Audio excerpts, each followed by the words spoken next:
Thank you once again for sharing your time with us here on So Jannelle. Just a reminder for those joining us via KXLA, we are on Mondays right now, but starting November 10th, we are changing. So you're going to catch us on Sundays on KXLA Channel 44, local channel here in Southern California.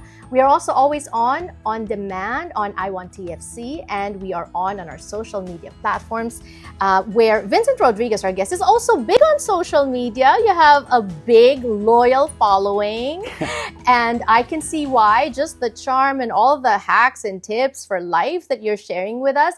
We're talking to him as a Filipino-American actor who has been representing for us since way before representation was the buzzword, and also talking about visualization, manifestation. You're gonna get a lot. And if you missed any of the other segments, make sure that you catch us on YouTube as well. Vincent, I want to talk about your family because you did mention that earlier, your relationship with your dad, because we Filipinos are good at this, which is a negative, putting people on boxes. Oh, you're this, you must be this. Judging, right? Oh, you're that. Oh, you should be in this box. Oh, you should be in this space. And having to do that, being put in a box in your family where you're supposed to be free and open and accepted, while you're also being put in a box and having to code switch in Hollywood. What was that like? Well, it was even more intense for me because I didn't know I was really, I didn't know that I was a member of the LGBTQ community until I admitted it to myself at 16. And so I was in the closet for a very long time, confused and feeling pressure to be what my dad wanted, which was a businessman, to take over his business, to Vincent Rodriguez IV and carry on the name. And that's just a lot on my shoulders. And it had zero to do with what I wanted for my life, which you are not living. And you've already lived one, and I haven't, and I get to create mine, and so I did, and with that came the challenges. And I think somewhere in my psyche, I knew that I had to persevere, and even though it was hard and it made me scared, and it brought up so many scary emotions, I felt lost. I felt alone, I felt trapped, I felt bullied, I felt misunderstood. Confused. Yes. And this is before I knew I was gay. This is before I knew I had ADHD and that I was gifted and I'm a hypersensitive person. I'm neurodivergent. My brain is different. Okay. You know, and this is a new buzzword that people don't know. And I'm like, hi, I'm one of, I have that too. Yes. And it's actually how I got here. I just didn't know that until I reflected back, and I was like, whoa, that resilience came from this loss of identity, which now I know, if you are lost and you're not sure, that's because you're not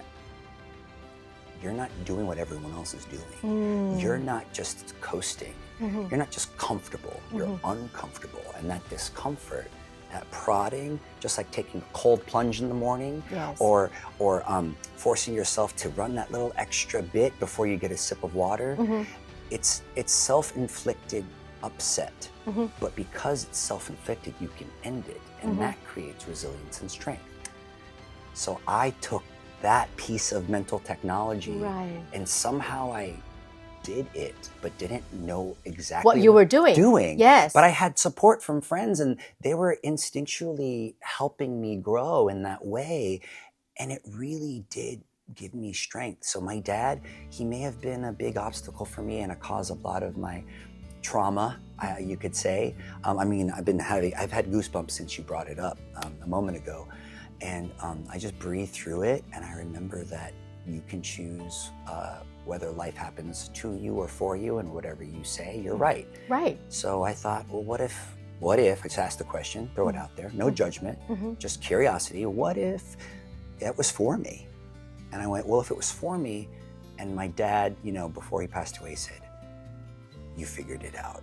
I had to, like, what if in my movie of my life, now I'm getting my dad goosebumps. goes, you did it, and you did it, and this is how I prepared you. Live your life, and know I'm proud of you. wherever I am. Yes. You know, I'm getting goosebumps now. Yeah. Like, okay, so that's copyrighted. That's my story. Don't steal it. Okay, I don't want to see another movie about my hometown about an LA actor. It's because at this point in my life, I want to tell my stories, and this is a part of it. And you should. You know, well, I do, but you know what's important to me too is being a part of our community. Seeing movies, knowing Manny Jacinto is in Freaky Friday. You know, knowing Joe Coy is still slaying it on stages. Rex Navarrete, my favorite comedians of all time since high school. He has a family. He's the nicest person ever. He's still working, and I get to be a part of something that's bigger than me and that contributes to something that is gonna live on forever. You mentioned something that I find curious, and I wanted you to touch on that. You were talking about several things that you didn't know you were going through. But to me, I do feel like a lot of these things are coming up now because we're studying more. We have, we have more funding for different, studies. But these are all labels, right? And labels can be good, can be bad. There's a label, and you mentioned that earlier, is being part of the LGBTQ community. How do you navigate identities? Because you're not just a member of the LGBTQ community, you're a member of the Filipino-American community, you're a Hollywood actor, you're a Broadway actor, you're all these labels. Yeah, it's a lot. And some of them are not self-inflicted. Or like Andrew Garfield has an interview that I love him as an actor, but he was being called a movie star, and he said, "I don't identify as that." And Stephen Colbert pushed back and said, "What are you talking about? You're in movies." And then and Andrew's response was, "I am me, Stephen. I can be whoever I want to be," or what his accent is, you know. And he basically said he doesn't identify as a movie star because that's something you put on him. He identifies as an artist who gets lucky enough to do what he does, and he sees stars, movie stars. You're a star. He sees it in a more scientific, generalized, universal, spiritual way. We are all made of stardust. That's how we were here millions of years ago. So every single one of us is connected to one another, and we are all stars. We all have a light, and if we're lucky, we can spend our life shining it, knowing that it's not about outshining anyone else. Right. It's about shining so that other people see you shining and they feel safe enough and inspired enough to do the exact same thing. Because there's nothing noble in hiding or holding back just so other people won't feel insecure. And I did that for a long time. I wasted my life. I wasted minimizing yourself. I shrunk. I dimmed my light. I was hearing mixed messages like, "Oh, sing for us, dance for us, play your clarinet, play your drums, show us the," because I did all these things. And then I would hear, and I would get good at it, and I'd shine, I'd jump high, I'd stretch. I really want, just like a kid who is I did that. I did, uninhibited, just abandoned. Or in my acting school, we say unleashed. Like you create the character and you unleash the character. The music starts. You're not thinking about choreography. You're too busy becoming the music, becoming the idea, and letting it flow through you and seeing what happens. You perceive perfection. I'm not thinking of perfection. I am trusting my process and I'm letting it fly. And if you see perfection, great. But what I feel is an expression that only existed in that moment. And that's what's magical about performing and doing live shows and things like that.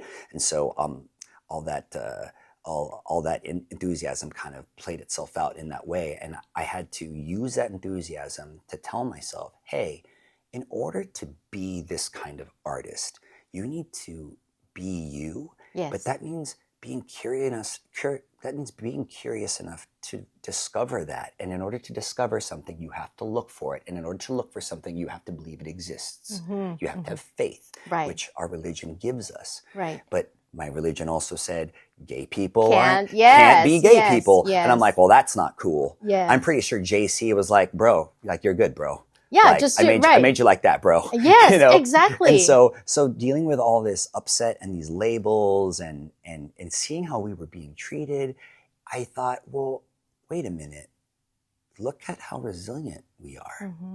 We're strong too. Filipinos, we've been through it. Asian Americans, we've been through it. Well, so have gay people. Wait, are you telling me I'm a part of demographics that are notorious for persevering through historical moments where they were being oppressed. Yes. Like, dude, if you're Jewish, high five. Like, Yes. because like your people have been through it. Like, if you're Yes. Black, dude, high five. Right. You know, Yes. because ultimately none of us can get to where we want to be without one another. And I think we can't shine our best if we're not authentic and in touch with who we are. And if we don't believe that we can be who we are, then that is not lost. That's almost a death of yourself, of the act of self-actualization. Like, Right. I'm this person and I'm proud of it. And no matter what you think, Yes. first of all, it's none of my business, Yes. but I'm going to live my life even if it means putting myself in danger, because I'm not going to change who I am just because some people who are in the LGBTQ community or people of color are being taken away or mistreated. Yes. That, if anything, that's where I go, how do I continue to be and surround myself in these communities where we all win and together we're stronger? So many things to unpack in what you just said, very inspirational. And that's why I personally do this show, Stories of Immigration and Representation, because I know it's not easy to be an immigrant. It's not easy to work toward representation, but then you do it. And I'm hoping that when we feature guests like Vinny right here, talking about that, talking about resilience, talking about perseverance, that we're also encouraged, right, and inspired that it can be done.